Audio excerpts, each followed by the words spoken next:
5월 가정의 달이라고 해서 세 번째 말씀을 나눕니다. 처음에 이렇게 시작했어요. 가정은 오늘날 위기라고 말씀드렸고, 그러나 복음을 경험한 가정인 여러분들, 그리스도가 주인된 여러분 가정이 있다면 가정이 무너지고 위기인 이 시대 속에 세상에 흘려보내는 은혜가 있을 것이고 세상 사람들을 깨우는 영향력이 있어야 합니다 라고 말씀을 드렸습니다. 그래서 첫 번째 주에는 세상을 놀라게 하는 성경의 기본적인 원리를 함께 나누었고요. 두 번째는 하나님의 자녀로 발을 딛고 살아가는 세 가지 영역, 가정, 교회, 직장의 영역에서 어떻게 하나님 사랑하고 이웃을 사랑하는지 균형 있는 삶을 어떻게 우리가 배우면서 가야 되는지 말씀을 나누었습니다. 오늘은 여러분, 복음으로 무장하고 가정을 세우고 있나요? 바울은 에베소 전체에서 모든 인생이 영적 전투의 현장이라고 표현합니다. 특별히 오늘은 가정이 얼마나 치열한 영적 전투가 일어나는 곳인지를 확인하려고 그래요.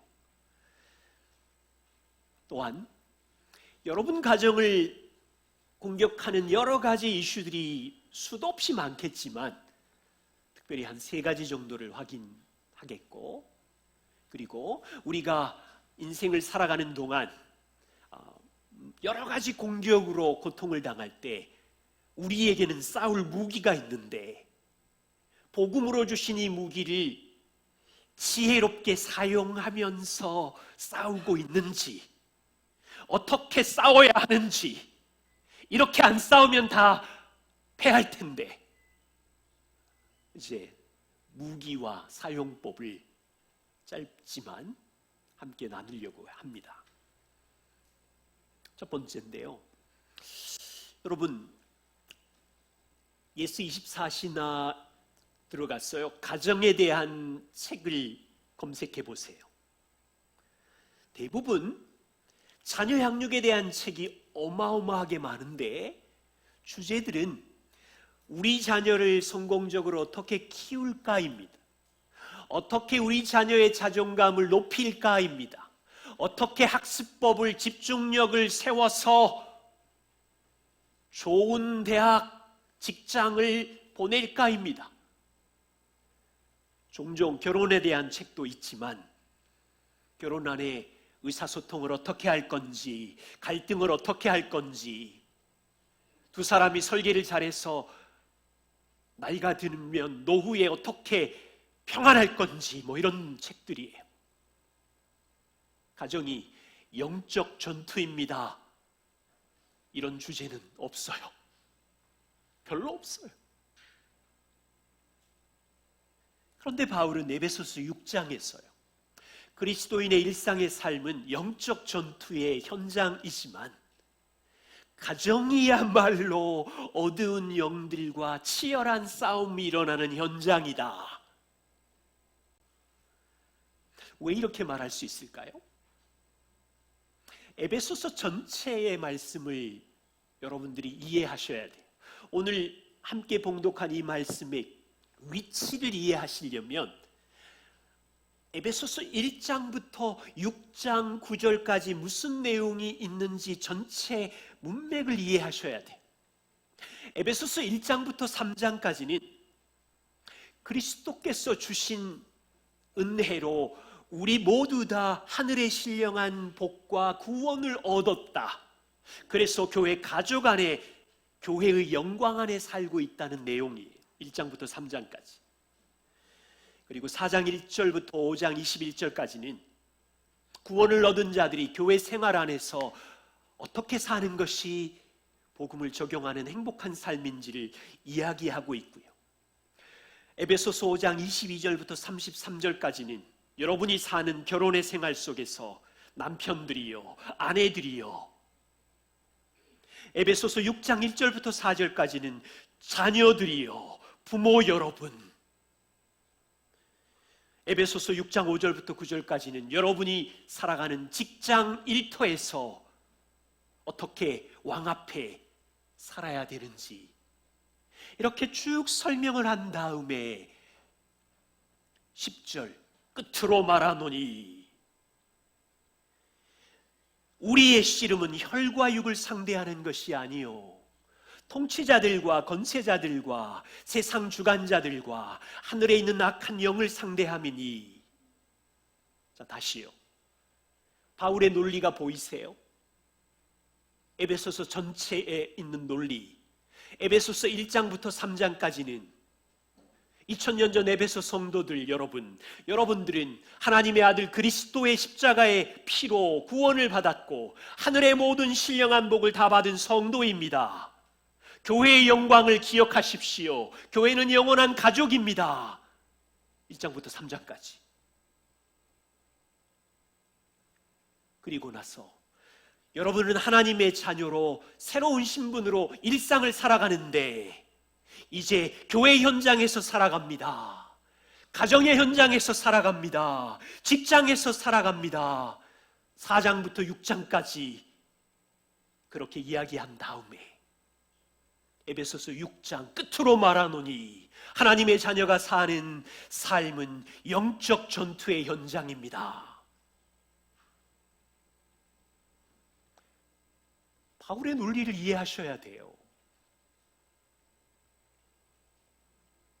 교회 현장, 가정, 직장, 눈에 보이지 않지만 영적 전투의 현장이라고요. 마태복음 22장에 있는 세 계명, 예수님의 세 계명으로 다시 말씀드리면 예수님은 자기의 삶과 십자가로 이 백성을 구원해 놓고 너희가 인생의 비전이 있는데 그것은 하나님의 자녀가 된 다음에 너희의 삶의 비전은 온 마음과 힘을 다하여 하나님을 사랑하는 것이고 너희의 삶의 비전은 하나님이 사랑하는 가까운 이웃을 사랑하는 것이다. 자, 이제 교회 현장에 들어왔어요. 성도의 삶을 살 때 하나님을 사랑하고 이웃을 사랑해야 되는데 전투가 일어나는 거예요. 교회 안에서 하나님을 사랑하지 못하게 하고 나랑 안 맞는 동료 지체들을 사랑하지 못하게 하는 영적 전투가 있다고요. 가정의 영역에서 아빠와 엄마로 살아가는데 남편과 아내로 살아가는데 하나님은 그 안에서 주인이신 하나님을 사랑하고 가까운 사랑하는 가족을 사랑하라고 우리를 거기 두셨는데 전투가 일어나고 있는 거예요. 배우자를 미워하게 하고 자녀를 밀쳐내게 하고 하나님께서 이 온 땅을 통치하실 때 일터라는 영역을 주셨는데 일터에서 왕을 섬겨야 되는데 하나님은 일터에서도 왕을 섬기며 왕을 사랑하고 까칠한 동료를 사랑하라고 그 일터에 주셨는데 전투가 일어나는 거예요. 까칠한 동료를 밀쳐내고 세상의 방법으로 경쟁하고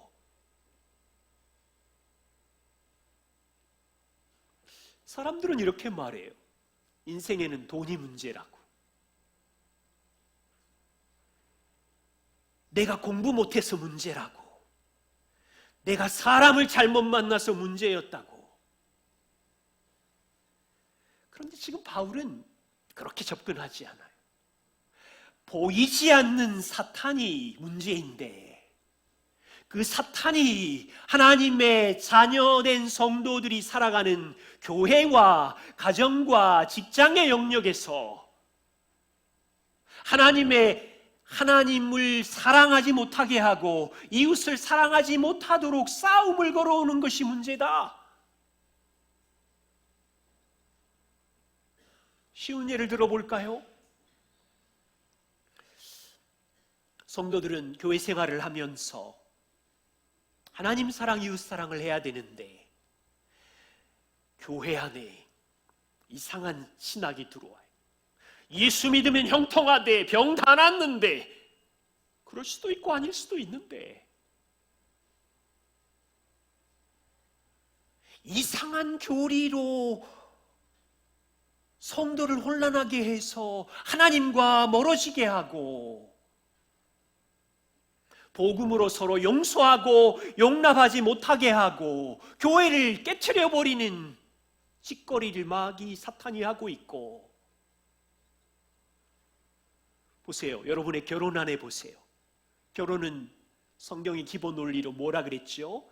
여러분의 결혼을 통하여 세상에 없는 하나님의 영원한 사랑을 나타내는 현장인데, 성도의 결혼이 세상을 닮아서 땅에서 말하는 쾌락과 자기 만족을 쌓는 결혼으로 변질되어 가지고 그걸로 성도들이 만족하고 있으면, 세상의 돈과 부귀영화는 누리는데 가족은 다 깨어졌어. 그렇게 공격한다고요. 자녀 양육은 어때요?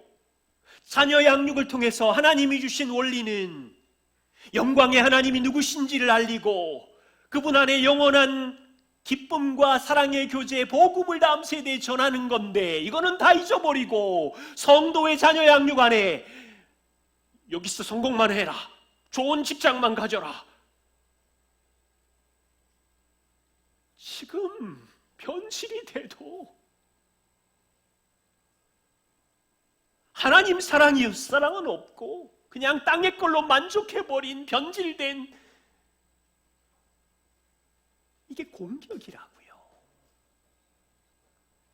그래서 바울은 1장과 3장의 성도의 영광, 교회의 영광을 말한 다음에 4장부터 5장 성도의 교회생활, 가정생활, 직장생활을 하나님의 영광을 위해서 어떻게 살아야 되는지 말한 후에 6장 10절의 끝으로 말하기를, 이 모든 현장이 영적 전투의 현장인데 너희는 악의 영들과 싸우는 거고 이렇게 싸워라. 마지막을 부탁하는 거예요.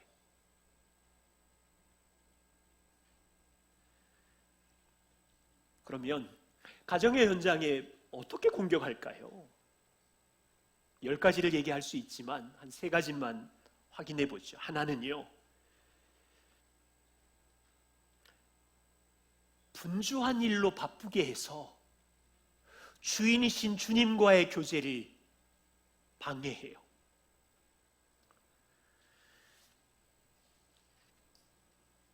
누가복음 10장의 두 여인을 아시지요? 마르다와 마리아입니다. 마르다는 예수님이 오신다는 소식에 음식 준비와 청소로 열심히 분주합니다. 마르다는 게을러 누워 있는 게 아니에요. 이어폰을 끼고 음악을 들으면서 놀고 있는 게 아니에요. 정말로 주님을 위해 최대한 부지런히 섬기고 있어요. 좋은 일이에요. 그런데 예수님이 마르다의 마음을 정확히 아셨어요. 마르다를 불러요. 2번이나 불러요. 마르다야, 마르다야, 네가 많은 일로 염려하고 근심하고 있구나. 들켰어요, 예수님께 마르다의 마음이. 한 가지만이라도 족하니 마리아는 좋은 편을 택했네. 혹시 여기 우리 가운데 마르다처럼 많은 일을 하다가 마음이 분주해서 여기 계신 분 있으세요? 주님의 말씀을 들어보세요. 저는 여러분 마음을 모르지만 주님은 여러분 마음을 캐치하실 텐데, 사랑하는 아들아 딸아, 내가 많은 일로 바쁜 병에 걸렸구나. 직장 일로 근심하고 있구나. 자녀 양육으로 마음이 염려가 많구나. 마르다야, 사랑하는 아들아 딸아, 내가 해야 할 많은 짐으로 마음이 분주한데 가장 필요한 건 한 가지야. 마리아가 한 가지를 선택한 것처럼 너도 내 발 앞에 와서 나랑 교제하는 일을 선택하면 안 되겠니? 제가 한 10여 년 여러분들을 섬기면서 깨닫는 한 가지는, 가정을 공격하는 사탄의 아주 치밀하고 미세하고 찾아내기 힘든 작전 중에 하나가 하나님의 자녀들을 많은 일로 분주하게 해서 염려의 괴물에 붙잡혀 예수님과의 교제를 방해하는 거예요.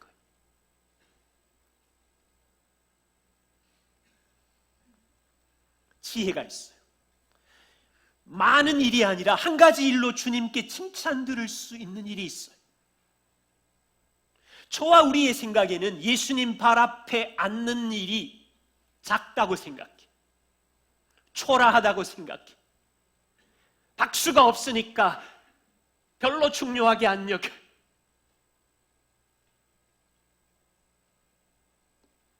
하나님의 자녀입니까? 이 한 가지, 주인이신 남편이신 그리스도와의 교제를 빼앗길 수 없다는 중요한 일을 붙잡는 거예요. 누가 뭐라고 말하든.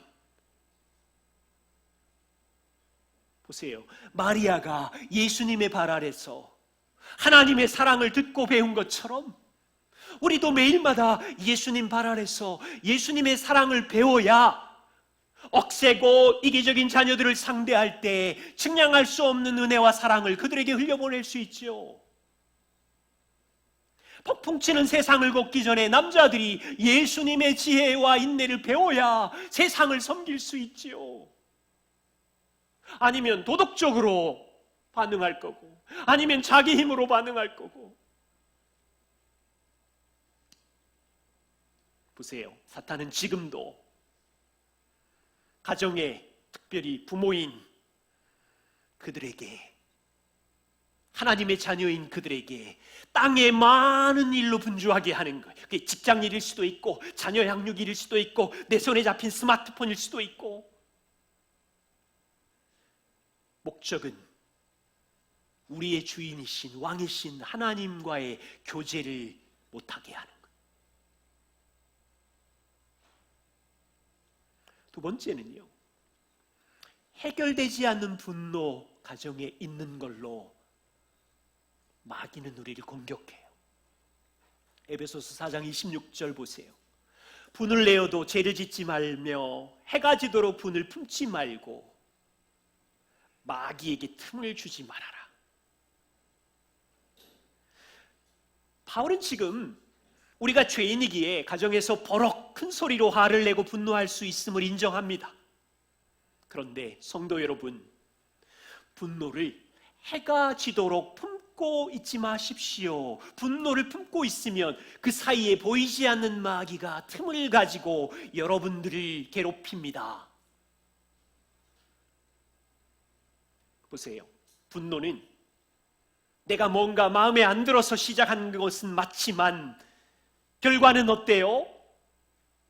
이웃을 사랑하지 않고 관계를 깨트리고.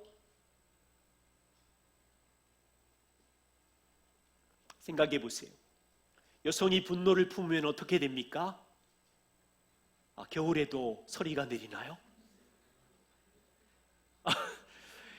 여성이 분노를 품고 잠자리에 들면 밤새도록, 우리는요 지금 바울의 논리는 이래요. 자기 감정으로 사건을 해석하고 오해와 오해, 감정의 상처가 겹겹이 쌓이는 거지만 지금 보이지 않는 마귀가 그 틈으로 우리의 감정과 생각을 계속해서 저울질하면서 장난질하고 있다는 거예요.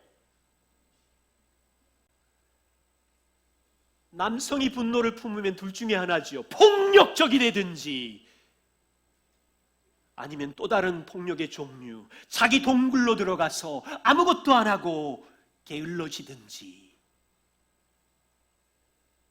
종류가 다르지 비슷한 거예요. 마귀는 그 틈으로 공격하는 거예요. 가정의 하나됨을, 부부의 하나됨을.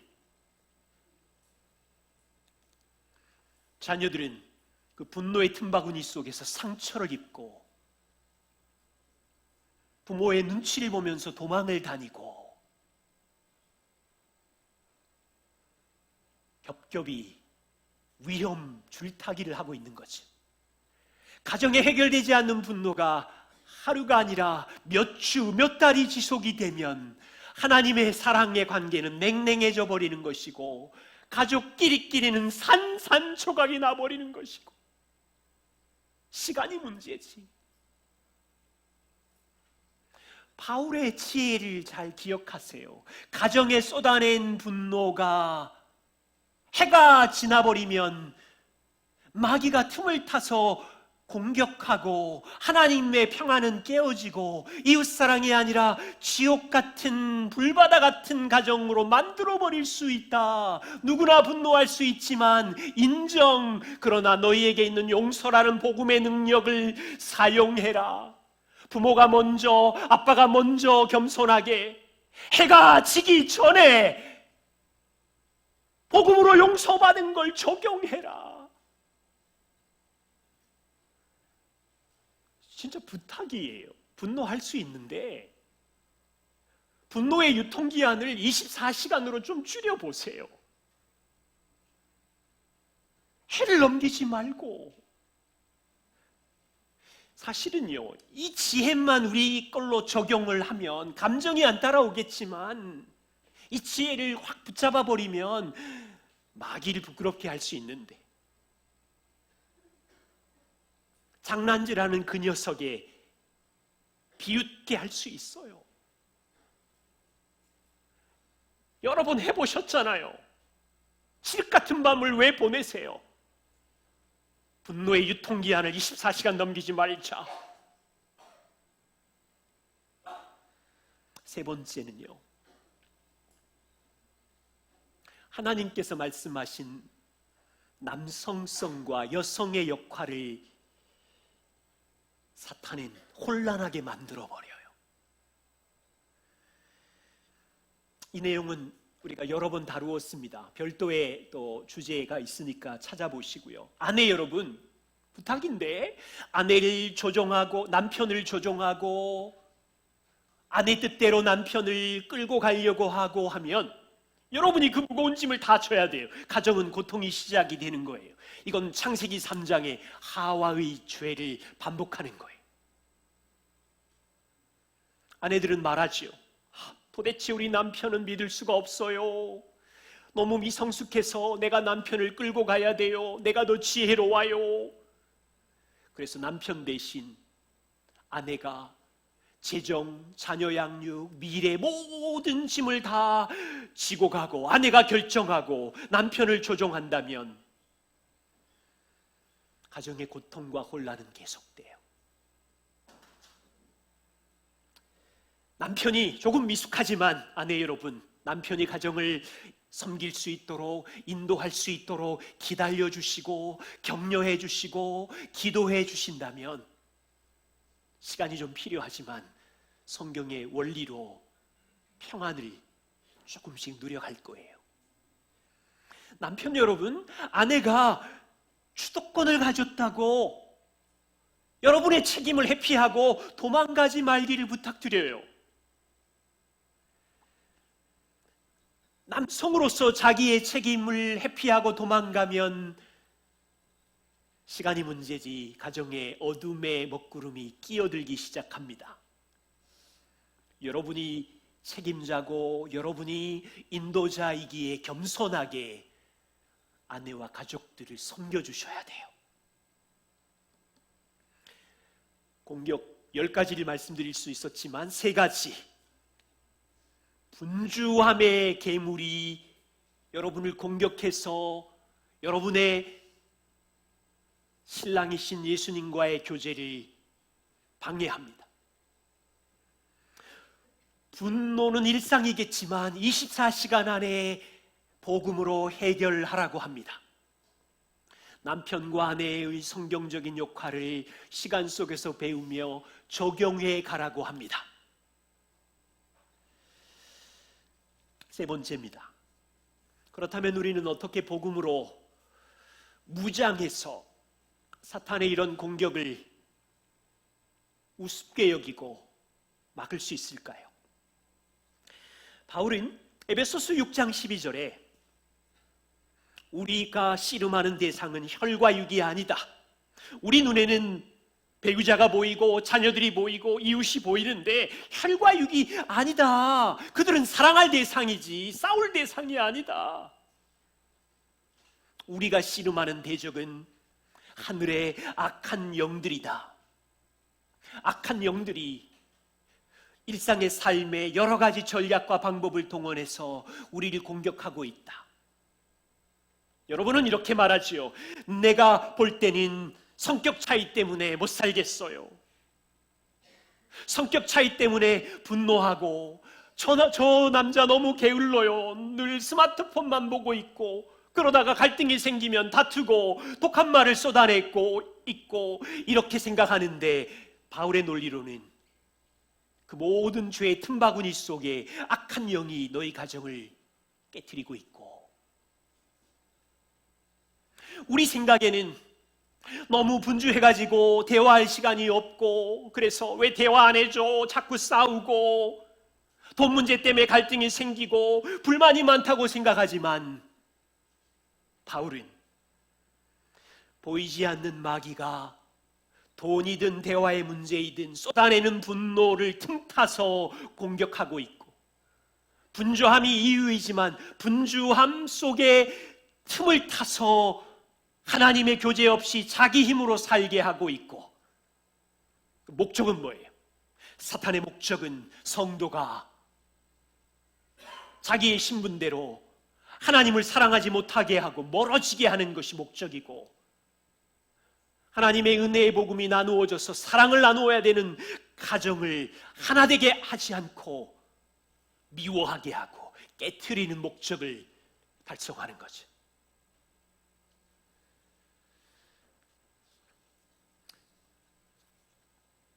마귀가 왜 우리의 가정을 공격할까요? 골탕 먹이려고?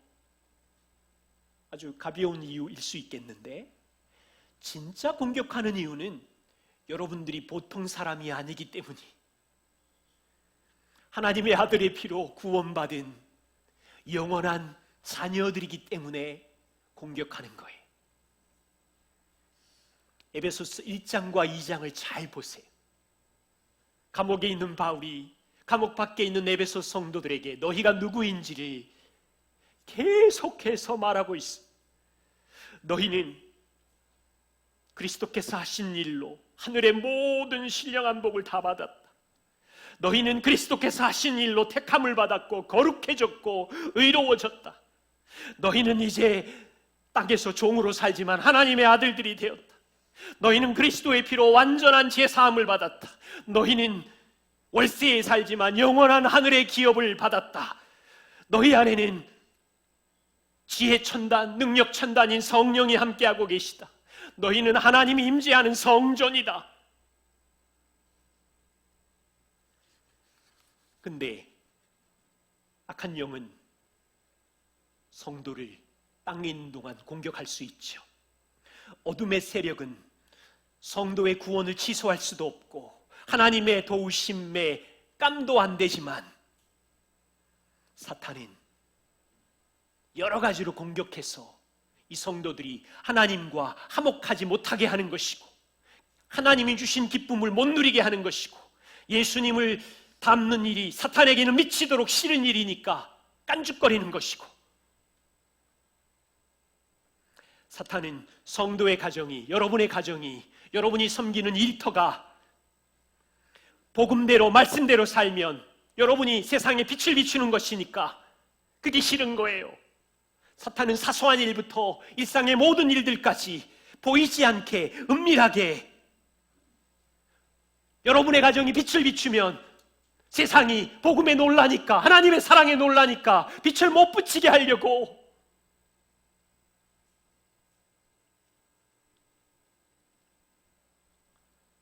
그래서요 이 영적 전투 중에 보이지 않는 대적이 누구인지를 우리가 알고 우리가 상황이 어떻게 출렁거리든 하나님의 자녀라는 정체성을 잊어버리지 말고 하나님의 자녀라는 정체성을 붙잡고 있으면 이제 혈과 육이 아닌 이 마귀는 우리의 힘과 능력으로는 이길 수 없음을 알기 때문에 그분이 우리에게 정체성을 주셨을 때 그리스도께서 이루신 무기들을 우리에게 주셨잖아요. 그 무기를 사용해야 되는 거예요. 에베소서 6장 10절과 11절. 바울은 감옥에 있어요. 근데 감옥에 있는 사람이 이런 말을 해요. 나는 감옥에 있지만 영원하신 주님 안에 있다. 나는 감옥에 있지만 주님의 힘의 능력으로 강건하다. 여러분은 어떠세요? 우리의 싸움이 단순히 눈에 보이는 혈과 육을 상대하는 것이라면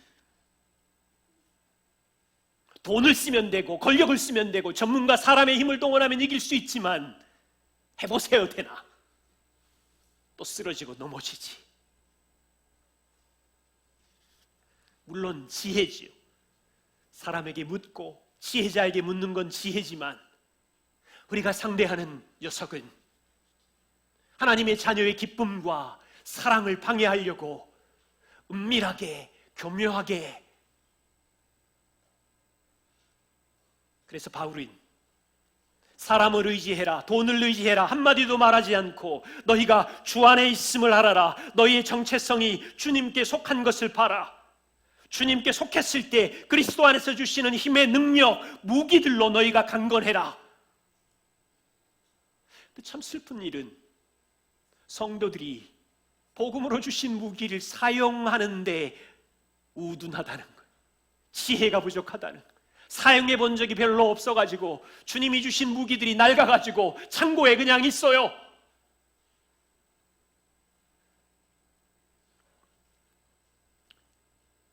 그리스도께서 주신 무기 6가지를 소개합니다. 첫 번째 무기는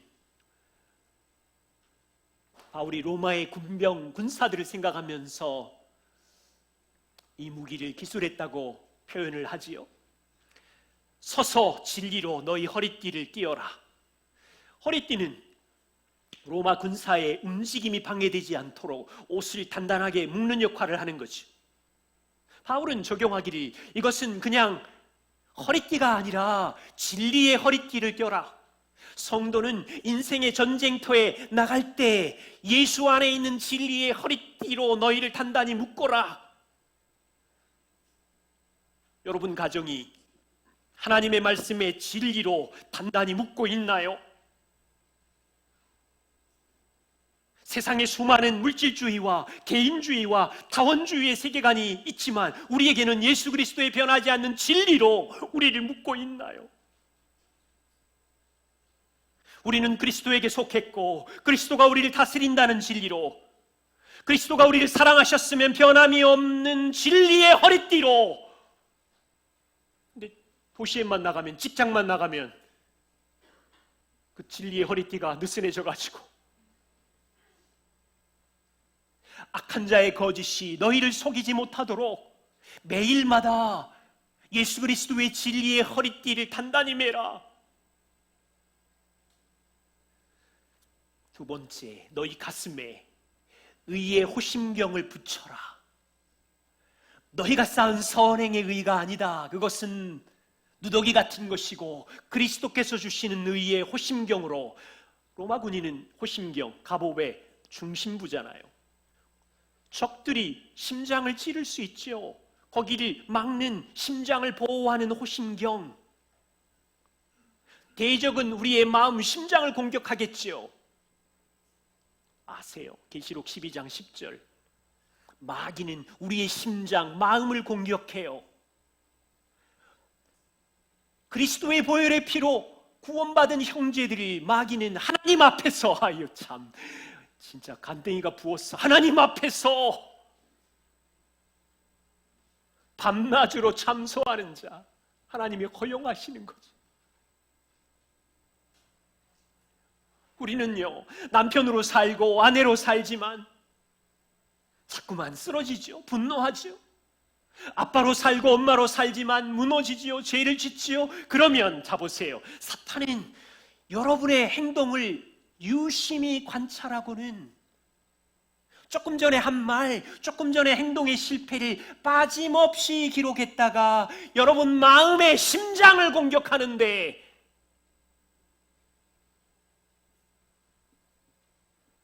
너는 정말로 구제불능이구나. 복음의 은혜를 매주 들어도 소용이 없구나. 너는 분노를 멈출 수 없는 망가진 전차 같아. 너는 자녀들을 수치심 주는 대책 없는 엄마야. 네가 더 문제야. 쓸모없어. 작전을 아셔야 된다. 사탄이 밤낮 하나님 앞에서 고소하는데 어디에다 고소하냐면 심장, 여러분 마음에다가. 낮에 설거지 하다가도 여러분들에게 고소하고 조금 전에 했던 말을 가지고 혼자 있으면 마음의 고소의 소리가 쩌렁쩌렁하게 들리고, 밤에 누우면 심장에 고소하는 소리가 막 들리고, 막인지도 몰라. 내 생각인 것 같으면.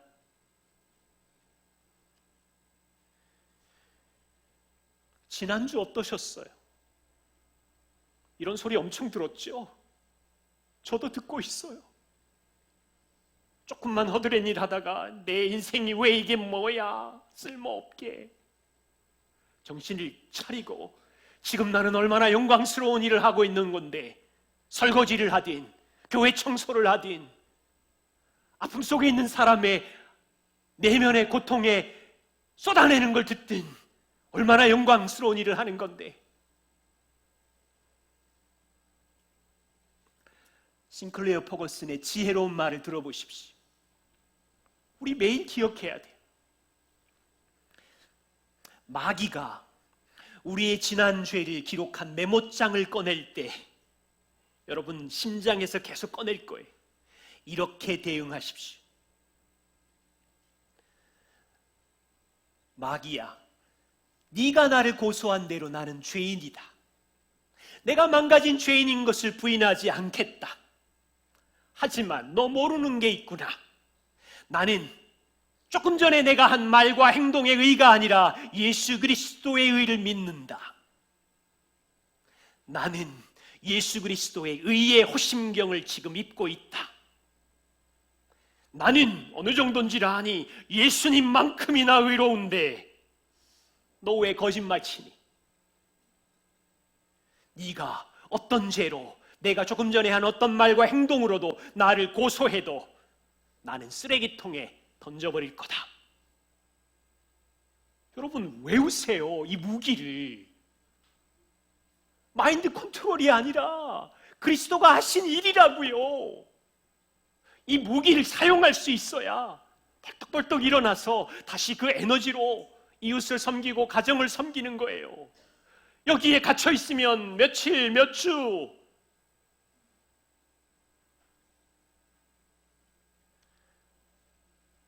호심경을 붙이십시오. 세 번째, 평안의 복음이 준비한 것으로 신을 신으라. 로마 병사는 전쟁터에 나가면 발로 디뎌야 되잖아요. 그럼 발을 보호해야 되고 돌짝밭, 가시밭 가르는 때마다 진군에 멈춰야 되니까 바울인 그처럼 평안의 복음의 신을 신고 이 세상을 뚜벅뚜벅 걸어가십시오. 보세요. 사탄은 저와 우리의 구원을 파괴할 수는 없지만 여러분의 생각을 혼란하게 할 수 있어요. 여러분이 붙들고 있는 하나님과 우리의 평안의 복음을 망가뜨릴 수 있어요. 하나님은 아들의 피로 우리와 하나님과 끊어질 수 없는 하나님과 자녀라는 화평의 관계에 평안의 복음을 주셨는데, 사탄은 여러분의 느낌과 생각을 통해서 나와 하나님은 멀어져 있는, 화평이 깨진 것 같은 느낌이 들 거예요. 예를 들어서 8살짜리 마음이 할인이 엄마에게 엄마, 오늘 느낌이 이상해요. 내 기분이 엄마 아들 아닌 것 같아요. 오늘 내가 한 말을 보니까 엄마를 닮은 게 하나도 없어요. 행동도 그렇고. 아무리 생각해도 내 느낌이 맞을 거예요. 저는 진짜 엄마 아들 아닌 것 같아요. 부모 여러분 어떻게 도와주세요? 뒤통수를 한 대 툭 치고 괜찮아. 그 느낌이 거짓말이야. 근데 요즘은 느낌 시대잖아요.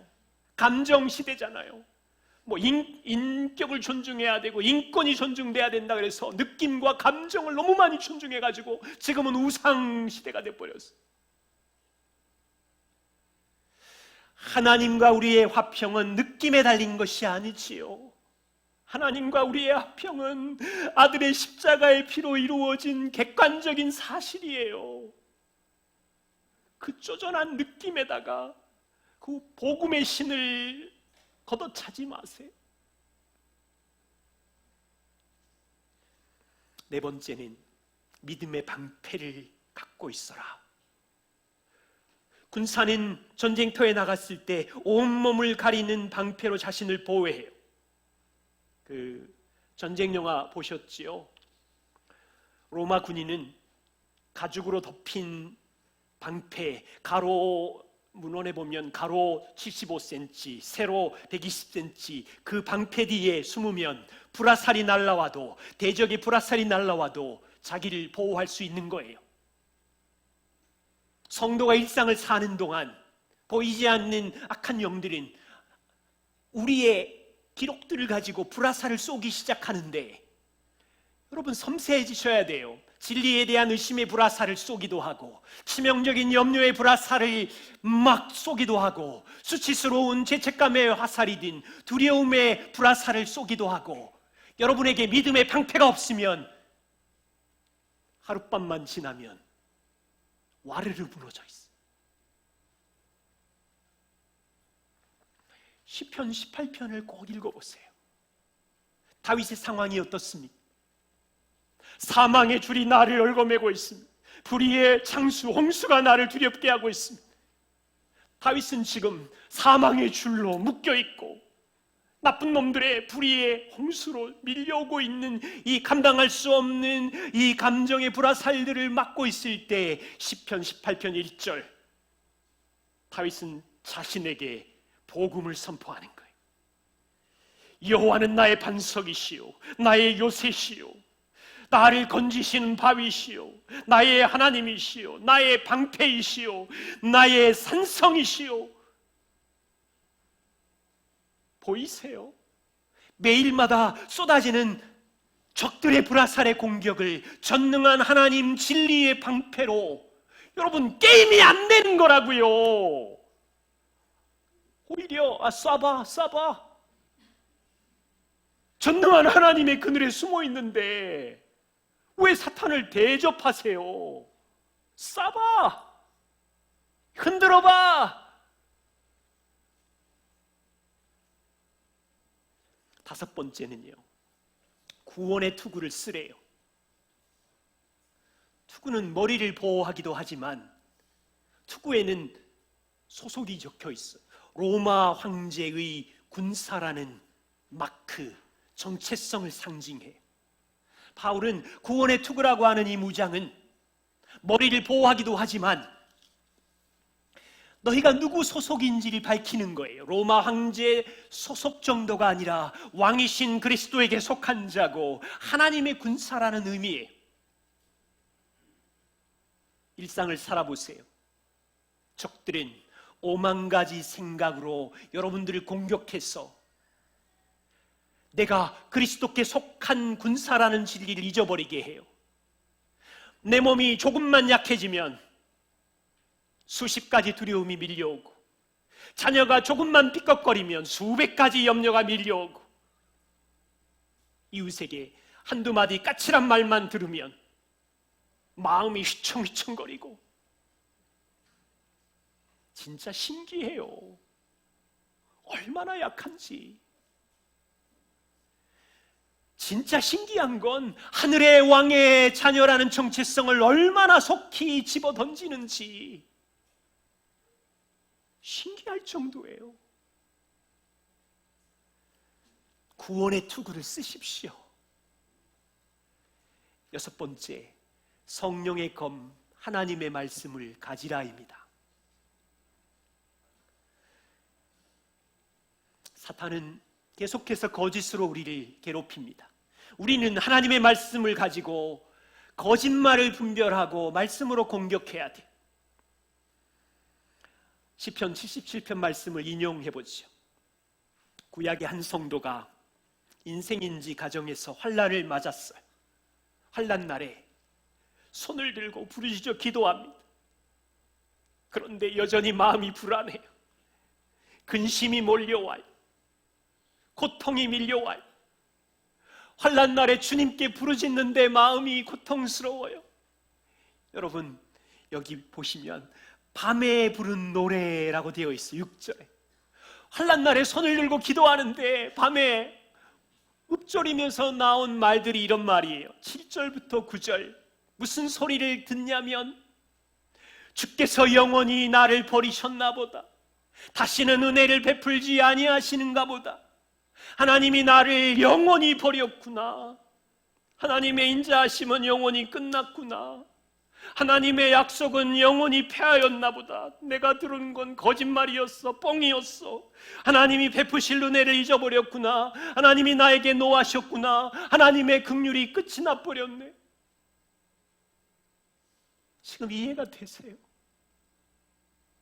손을 들고 주여 살려주십시오 기도하는데 밤에 읊조리는 노래, 이와 같은, 이게 누가 하는 말이에요? 이게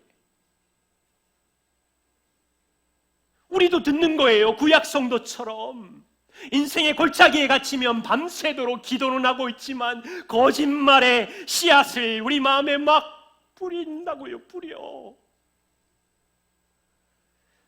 77절 10절 11절 드디어 정신을 차리고 이 성도가 내가 말하기를 말해야 돼요.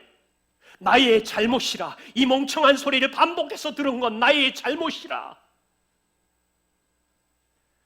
지존자의 오른손에 해 여호와의 일들을 기억하고 주께서 역사와 내 인생에 행하신 기이한 일을 내가 기억하리라. 20절까지 마무리합니다. 하나님의 자녀로 사는 동안 영적 전투 있어요. 두려워하지 마세요. 그 이유는 우리가 하나님의 자녀이기 때문이고, 그 이유는 하나님의 자녀들이 빛을 비추지 못하게 하려는 이유이고,